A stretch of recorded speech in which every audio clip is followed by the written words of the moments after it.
রমজান মাসে কম কম খাবেন, কম কম খাবেন, কম কম ঘুমাবেন, হাইজেনিক খাবার খাবেন, বাহিরের খাবার খাবেন না। বাহিরের যে খাবারগুলো আছে মুখরোচক, ইফতারে নিয়ে বসেছেন দুনিয়ার কিছু, আচ্ছা এই খাবারগুলো কি কোনোদিনও আপনি সন্ধ্যার সময় খান?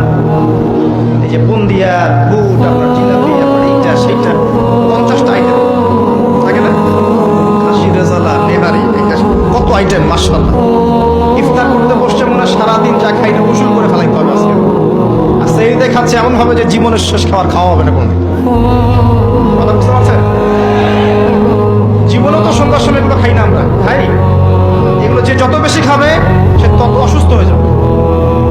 নর্মাল খাবার খান, সিম্পল নর্মাল খাবার খান, বাইরের খাবার অ্যাভয়েড করেন, এগুলো আপনাকে অসুস্থ করে ফেলছে। ম্যানুফ্যাকচার্ড খাবার বেশি খাইতে চায় না। ওই শ্রেণীর হুজুরদের মতো হবেন না যারা ইসলামিক লেবাস নিয়ে সুন্নতের কথা বলে বাট তাদের পেটের মধ্যে সুন্নত নাই।